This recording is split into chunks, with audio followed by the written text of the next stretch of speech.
what's up, everybody? Florida Bass Mangler. I'm talking about topwater frogs. I don't have all my frogs with me today, but I'll talk about the ones I don't have. Gambler Cane Toad.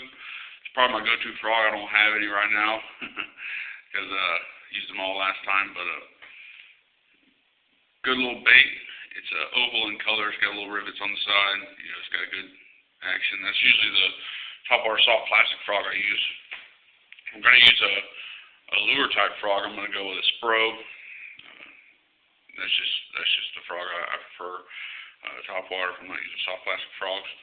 But let's go through some other frogs that I use also here in Florida. Zoom, horny toad. I'm sure everybody's heard of them. This is them. This color right here is watermelon red, pearl. I like Zoom horny toads. This is another one, watermelon red seed. The only problem I have with the Zoom horny toads is the thickness of the frog. I mean, I've gone to really wide gap hooks, and it's a really thick body bait. Kind of been messed up with my hook set a couple times. It bunches up on the hook. I still use these. I mean, I catch fish off of them, but they are really thick.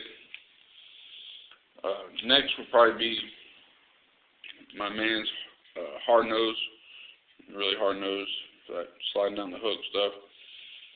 Again, the only problem I have with these, they're a little bit long. I don't particularly like the tails, the legs on them, but I have caught bass on these.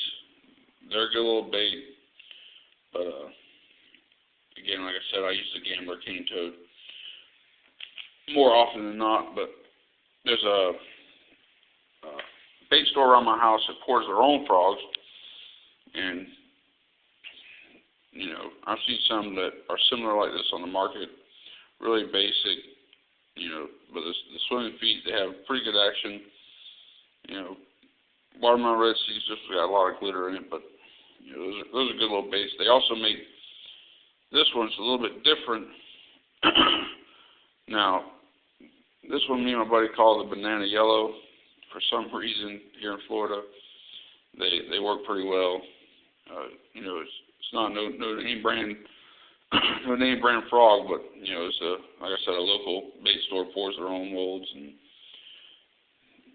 these frogs come in handy. These little yellow bottom, but with any frog,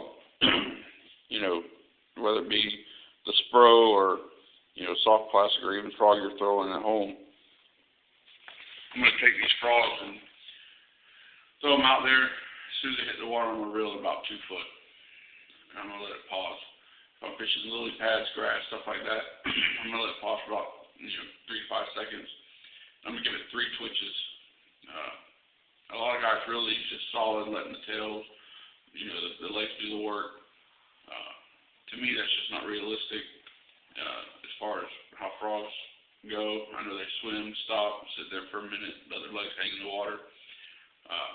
Like I said, I'll let it hit the water, reel it 2 or 3 feet, let it sit for a minute, give it some twitches, and I'm going to work it I kind of pretty much work it like a Zara spook almost, walking a dog, but obviously it's not walking a dog, but I'm going to let this bait pause, and usually on your pause is when you're going to get your big strikes. These baits are killer in cover here in Florida. Some of my early morning baits, late afternoon. It's not to say we haven't caught fish on them all day, but topwater frogs, man, try them out. Florida Bass Mangler. See ya.